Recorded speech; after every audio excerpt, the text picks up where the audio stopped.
ಅವ್ರಿಗೆ gastric problem ಇತ್ತು, ಇವಾಗ ಅದು ಗ್ಯಾಸ್ಟ್ರಿಕ್ ಪ್ರಾಬ್ಲಮ್. ಅವ್ರು ದಿವಸಕ್ಕೆ ಒಂದು 3 ಟೈಮ್ 4 ಟ್ಯಾಬ್ಲೆಟ್ಸ್ ತಿಂತಿದ್ರು ಟ್ಯಾಕ್ಸ್ ಮಾತ್ರೆ. ಇವಾಗ ಅದು ಕಡಿಮೆ ಆಗ್ಬಿಟ್ಟಿದೆ ಗ್ಯಾಸ್ಟ್ರಿಕ್. ಹೌದಾ ಗ್ಯಾಸ್ಟ್ರಿಕ್ ಮಾತ್ರ ಫುಲ್ ದಿವಸಕ್ಕೆ 3-4 ತಿನ್ಬಿಡ್ತಿದ್ರು ಒಂದೇ ಸತಿಗೆ. ಊಟ ಮಾಡೋ ಮುಂಚೆ 2 ಟ್ಯಾಬ್ಲೆಟ್ಸ್ ಬೇಕಿತ್ತು ಇವ್ರಿಗೆ. ಅದು ಕಡಿಮೆ ಆಗ್ಬಿಟ್ಟು ತಲೆನೋವು ಇಲ್ಲ ಈಗ ಆಲ್ರೆಡಿ. ಹೆಡ್ಡೇಕ್ ಯಾಕೆ ಬರ್ತಿತ್ತು ಹೇಳಿ ನಿಮಗೆ? ಇದು ತುಂಬಾ ಗಟ್ಟು ತುಂಬಾ ಡಿಸ್ಟರ್ಬ್ ಆಗಿತ್ತು ಅವ್ರಿಗೆ, ಫ್ಯಾಟಿ ಲಿವರ್ ಇಂದ ಹಿಡಿದು ಗಟ್ಟು ತುಂಬಾ ಡಿಸ್ಟರ್ಬ್ ಆಗಿ ಗಟ್ಟಿಂದ ಗಟ್ ಬ್ರೈನ್ ಆಕ್ಸೆಸ್ ಅಂತ ಇರುತ್ತೆ, ಅದರಿಂದ ನಾರ್ಮಲ್ ಕೆಲಸ ಮಾಡಿದ್ರೆ ಓವರ್ ಸ್ಟ್ರೆಸ್ ಥರ ಆಗ್ಬಿಟ್ಟು ಅದು ಹೆಡ್ಡೇಕ್ ಬರ್ತಾ ಇತ್ತು.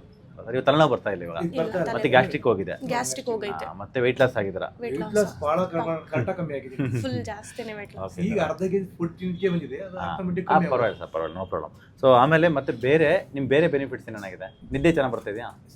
ಸ್ಲೀಪ್ ನಿದ್ದೆ ಬರ್ತಾ ಇದೆ, ಪರವಾಗಿಲ್ಲ, ನಿದ್ದೆ ಚೆನ್ನಾಗಿ ಬರ್ತಾ ಇದೆ. ಓಕೆ.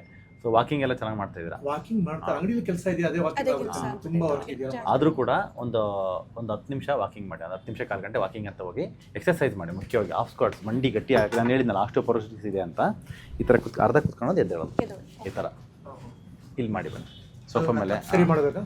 ಅದನ್ನೊಂದು 100 ಟೈಮ್ಸ್ ಮಾಡಿ.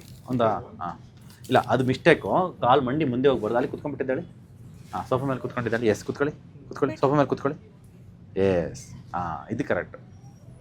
ಎಸ್, ಇದನ್ನು ಒಂದು 100 ಟೈಮ್ಸು, ಒಂದು 10 ಸರಿ ಮಾಡಿ, 1 ನಿಮಿಷ ರೆಸ್ಟ್ ಮಾಡಿ, 10 ಸರಿ ಈ ಥರ ಮಾಡಿದರೆ ಒಂದು 10 ಮಿನಿಟ್ಸಲ್ಲಿ 100 ಟೈಮ್ಸ್ ಮಾಡ್ಬೋದು. ಇದೇ ಮಾಡಿ.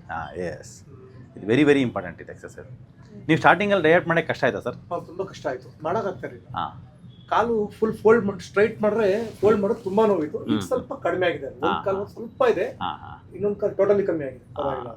Very good sir, thank you sir, thank you.